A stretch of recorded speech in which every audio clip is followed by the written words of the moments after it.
बिस्मिल्लाहिर्रहमानिर्रहीम। अस्सलाम वालेकुम स्टूडेंट्स। स्वीटवेज पब्लिक स्कूल अपने यूट्यूब चैनल पे आपको खुश आमदीद कहता है और मैं उम्मीद करता हूँ कि आप इस चैनल को सब्सक्राइब करेंगे और बेल के आइकन को पुश करें। आज हमारी एक्सरसाइज 3.2 है। 3.2 एक्सरसाइज से पहले कुछ टर्म्स हैं, उनका समझना ज़रूरी है। सबसे पहले वेरिएशन। ये साइंस में, फ़िज़िक्स में वेरिएशन का वर्ड काफ़ी दफ़ा यूज़ होता है, मुख्तलिफ लॉ में भी यूज़ होता है। वेरिएशन की टू टाइप्स है। There are two types of variation. Number one, direct variation और इनडायरेक्ट वेरिएशन। डायरेक्ट वेरिएशन में ये टू क्वांटिटीज़ के दरमियान रिलेशन होता है।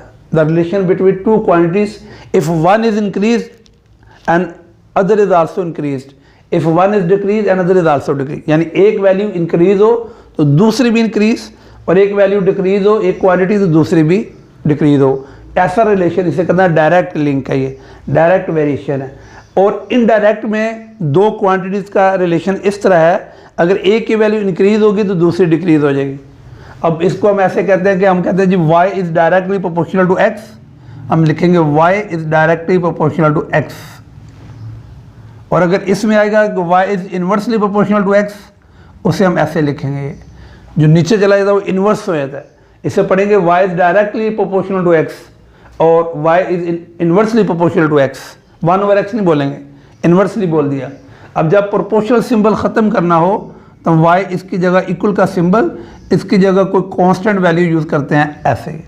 इसी तरह जब इसको भी ख़त्म करना हो तो k और 1/x या खाली x ऐसे। ये इस तरह ये जो है ना डायरेक्ट और इनडायरेक्ट, ये इससे रिलेटेड क्वेश्चन आगे आएंगे 3.2 में। अब पहला क्वेश्चन है, if y varies directly as x and y is equal to 8, x is equal to question number 1 exercise 3.2. If y varies directly as x,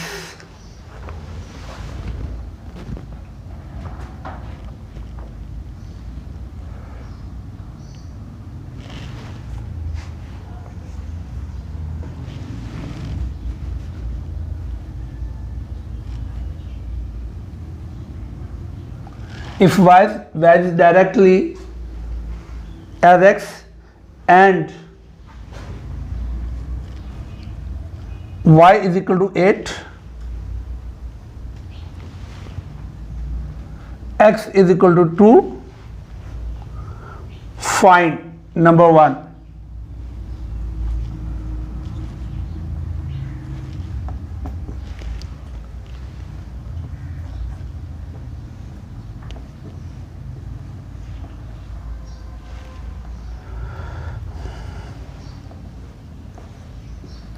ये है पहला क्वेश्चन। ये लिंक दे दिया हुआ ऊपर सबसे। If y varies directly to x then y is equal to 8, x is equal to 2 to find. क्या find करना है? y in terms of x। ये क्वेश्चन नंबर 1 का पार्ट 1 है, y in terms of x। Relation ये दिया हुआ है, y directly proportional to x,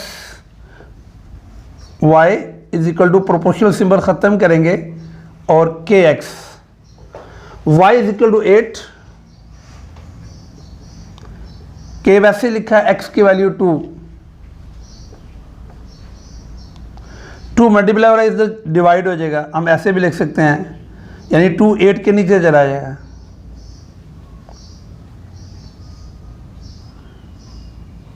k is equal to 4 आ जाएगा। ये हमारी मेन इक्वेशन बनती है। k की वैल्यू 4 आ गई।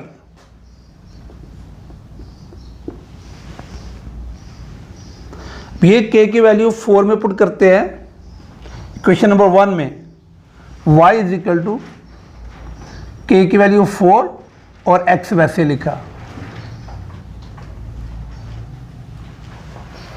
ये क्वेश्चन जो पूछा गया था कि y in terms of x, और ये दो वैल्यू दी, इन दो वैल्यू की वजह से, इनकी हेल्प से हमने k की वैल्यू निकाली और इस इक्वेशन में के की वैल्यू पुट की तो y in terms of x, ये इसका रिलेशन बना, required relation y is equal to 4x। ये क्वेश्चन नंबर 1 का पार्ट 1 था। और पार्ट 2 में ये कहा गया है कि यही डाटा है, फाइंड y की वैल्यू निकालनी है हमने, और x इज इक्वल टू 5, ये पार्ट 2 है, x इज इक्वल टू 5। ये हमारे पास इक्वेशन ये बनी हुई है, इसको हम लेंगे इक्वेशन नंबर 1 को, y इज इक्वल टू के एक्स, y की वैल्यू क्वेश्चन मार्क है, ये y की वैल्यू मालूम करनी है, k की वैल्यू हमने निकाली है 4, x की 5 दी हुई है, 4 को 5 से मल्टीप्लाई किया 20। ये पार्ट 2 का सवाल है। और पार्ट 3 में x मालूम करना है, y की 28 दी है, इसी तरह है x मालूम करना है y की 28, ये 28 है और ये 4 है, 4 उधर जाके डिवाइड हो जाएगा तो 4 7 28, 7 आंसर आ जाएगा। ज़बानी सवाल है तीसरा। इसी तरह क्वेश्चन नंबर 2 बिल्कुल सेम ऐसे ही है जैसे 1 है, इसको ज़रा गौर से देख लें आप कि मैंने कैसे किया।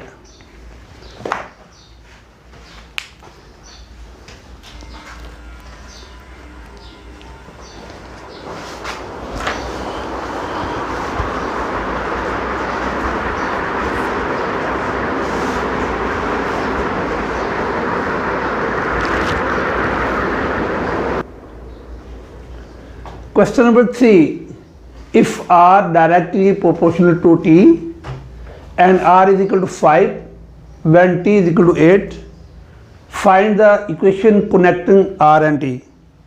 एक ये हो गया। और दूसरा also find r की वैल्यू मालूम करनी है when t is equal to 64। फिर आगे और n t और t की वैल्यू मालूम करनी है when r is equal to 20। सबसे पहले relation r directly proportional to t, direct variation r is equal to इसकी जगह k और t, ये हमारे पास मेन इक्वेशन बनी है वाली। ये कोई नाम इसका हम a लिख लेते हैं, चले a इक्वेशन है। अब r की वैल्यू पुट करते हैं, r जो भी रिलेशन शुरू में दिया होगा उसके अंदर जितनी भी वैल्यू होंगी 2 3 4 जितने भी ये दिए होंगे उन सब की वैल्यू दी होगी। पहला स्टेप ये होता है कि जितने रिलेशन के अंदर जितनी क्वांटिटी यूज़ हुई हैं उन सब की वैल्यू दी होगी, सब जितने भी सवाल है। तो ये 2 यहाँ पे 2 है तो दोनों वैल्यू सबसे पहले दी होगी। k की वैल्यू निकालने के लिए r is equal to 5, k वैसे लिखा हमने, मल्टीप्लाई लिख लें या ब्रैकेट लिख लें, t की वैल्यू 8, तो k इज इक्वल टू 8 उधर जाकर डिवाइड हो जाएगा तो 5/8, ये k की वैल्यू आ गई। अब आगे relation, find the equation connecting r and t। इसी को ले लेते हैं, r is equal to k and t, k की वैल्यू 5/8,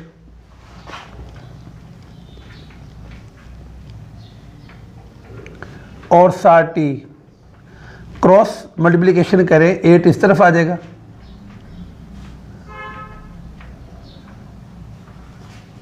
इक्वेशन बन गई। ऐसे भी कर सकते हैं, ऐसे भी रहने से ठीक है। तो ये एक रिलेशन बन गया 8r is equal to t, ये r is the equation connecting r and t, r और t का connection 8r is equal to 5t, ये आ गया। अब उसके बाद आल्सो फाइंड r मालूम करना है। अब क्वेश्चन मेन यही है, r is equal to k t, r is equal to k t जी, क्या मालूम करना है? फाइंड r को मालूम करना है हमने। k की वैल्यू 5/8,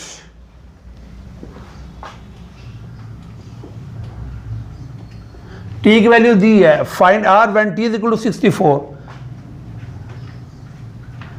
8 1 8, 8 8 64, 5 को 8 से मल्टीप्लाई किया 40, r की वैल्यू आ गई।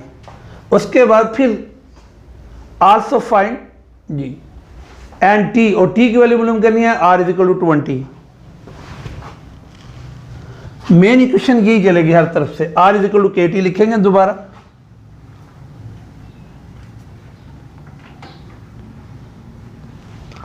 अब वैल्यू हमने एन टी, यानी पहले ये था कि find r when t is equal to 64, अब find t when r is equal to 20। R 20 दिया हुआ है, आर की जगह 20 लिख देंगे हम। के की वैल्यू 5/8, टी की वैल्यू हमने मालूम करनी है। 5/8 इस तरफ आके 8/5 हो जाएगा, और टी इस तरफ, टी एक तरफ रख लेते हैं हम। 5 4 20, 4 के 8 से मल्टीप्लाई किया 32। टी की वैल्यू भी आ गई, आर की वैल्यू भी आ गई, और question connecting r and t, r और टी का कनेक्शन ये आ गया। नोट कर लें, ये देखिए, गौर करें।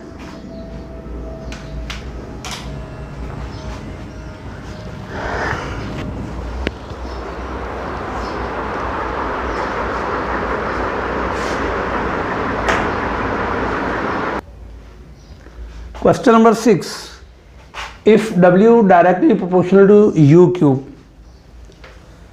और W is equal to 81 और U is equal to 3, मैंने अभी बात की थी जो रिलेशन दिया होगा दो क्वांटिटी के दरमियान, सबसे पहले दोनों की वैल्यू दी होगी, ये दोनों की वैल्यू दी है। जब ये दोनों की वैल्यू दी है, फिर उसके बाद क्वेश्चन क्या किया गया कि W की वैल्यू मालूम करनी है if U is equal to 5। तो अब सबसे पहले रिलेशन की बात करते हैं। ये रिलेशन है W directly proportional to U cube, W is equal to K और U cube. W is equal to 81, K हम वैसे लिख देंगे, और U की वैल्यू 3 है, और cube 81 is equal to K multiply 3 को 3 टाइम मल्टीप्लाई किया 27 मल्टीप्लाई हो रहा है, इधर आगे डिवाइड हो जाएगा, 81 के नीचे चला जाएगा, इसको हम ऐसे भी लिख सकते हैं 81 divided by 27। K is equal to 27 को 81 पे जब डिवाइड करें 3 आया था।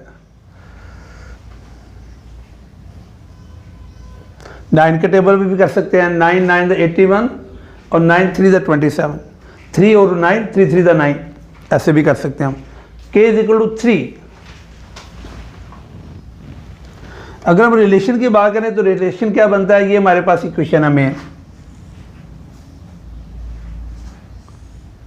तो K की वैल्यू के लिखे 3, W is equal to 3 U cube, तो ये इक्वेशन बनती है।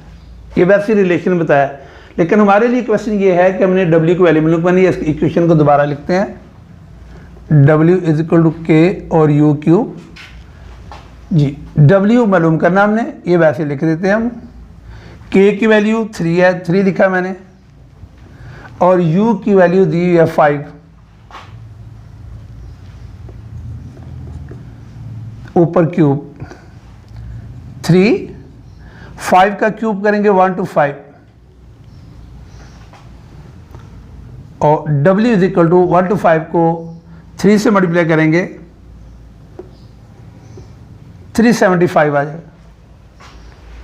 ये W की वैल्यू आ गई, यही रिक्वायर्ड था जी। गौर से देखें इसे आप।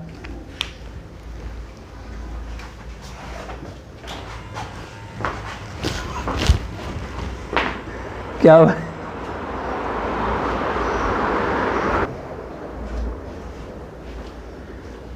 क्वेश्चन नंबर 12, रिलेशन है y inversely proportional to r cube.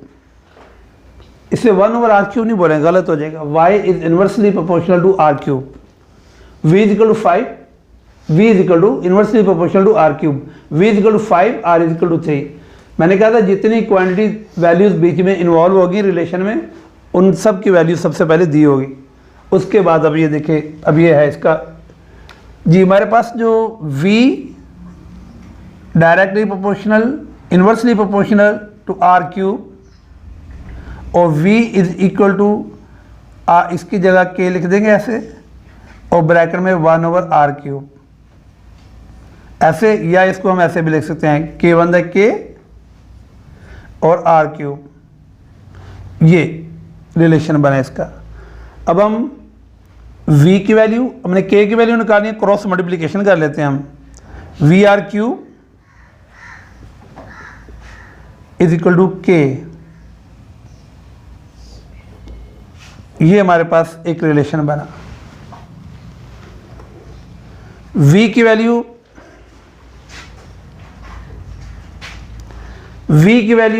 दी हुई है शुरू में 5, v की वैल्यू 5, r की 3, 7 पावर 3, और k वैसी। सबसे पहले k की वैल्यू निकालते हैं हम, 5 और 3 का क्यूब 27,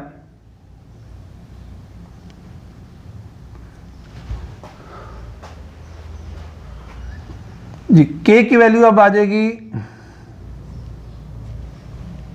27 को 5 से मल्टीप्लाई करें 135,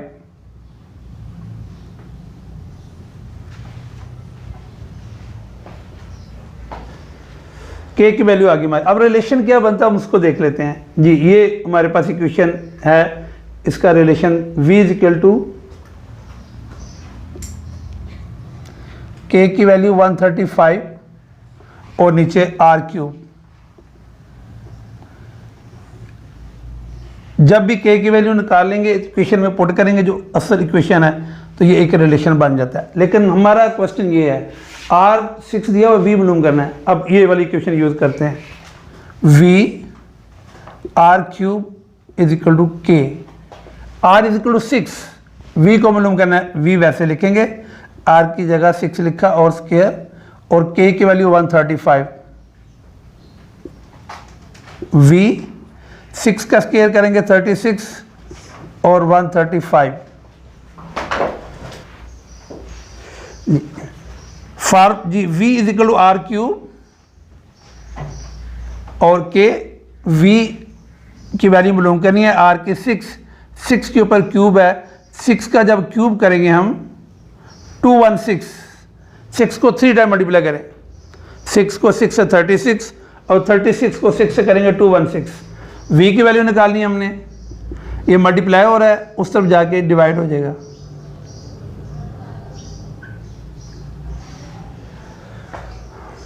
जी ये, अब इसको हम कैंसिल कर लेते हैं,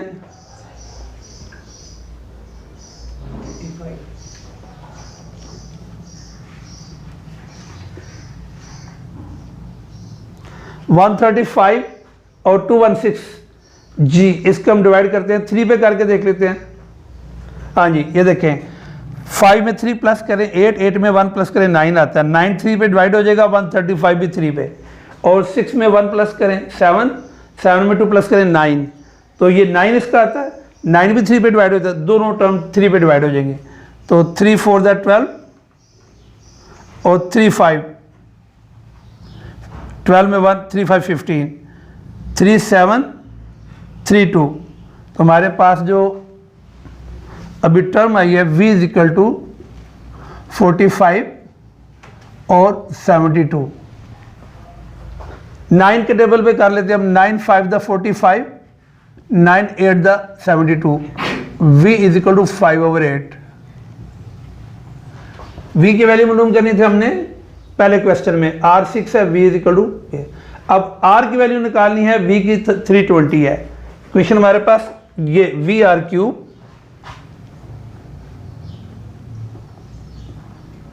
और k, r की मालूम करनी है, v 320 है, 320 r³ और k 135 r³ 135 और 320 r cube is equal to 5 के टेबल पे 5 to 10 और 5 7, 5 के टेबल पे 5 6 30 5 4, हमारे पास 27 और 64, ये वैल्यू आ गई। हमने आर की वैल्यू मालूम करनी है।